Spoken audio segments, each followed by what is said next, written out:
అధ్యక్ష, కూటమి ప్రభుత్వం ఎన్నికలకు ముందు ఇచ్చిన హామీ మేరకు ప్రభుత్వం ఏర్పాటు కాగానే మంచి ఐఆర్ని ఇస్తామని చెప్పారు అధ్యక్ష. ప్రభుత్వం ఏర్పడి సుమారుగా 16 నెలలు అయింది. గడువు పూర్తయి 2 సంవత్సరాలు అవుతా ఉంది. అయినా ఇప్పటి వరకు ప్రభుత్వం ఐఆర్ గురించి ఆలోచన చేయట్లేదు అధ్యక్ష. అలానే 6 నెలల లోపు పిఆర్సీ ఇస్తామని కూడా చెప్పున్నారు. పిఆర్సీ కమిషన్ కూడా ఇంకా ఏర్పాటు చేయాల. ఒకవేళ కనుక పిఆర్సీ కమిషన్ ఏర్పాటు చేస్తే అక్కడి నుంచి కూడా 1 సంవత్సరం కాలం పట్టే అవకాశం ఉంది.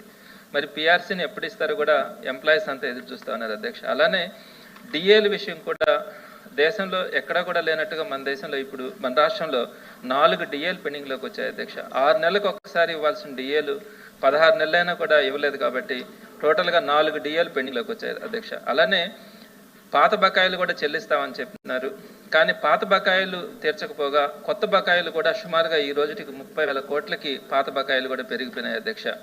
కాబట్టి తక్షణమే పెండింగ్లో ఉన్న 4 డిఏలు అలానే ఆలస్యం చేయకుండా చెప్పిన మాట ప్రకారం 30% ఐఆర్ను వెంటనే 12వ పిఆర్సీని అమలు చేయడానికి కావాల్సినటువంటి చర్యలను వీలైనంత త్వరగా 30,000 కోట్ల ఉద్యోగస్తుల బకాయిలను వెంటనే విడుదల చేయాలని మీ ద్వారా ప్రభుత్వాన్ని కోరుతున్నాను అధ్యక్ష.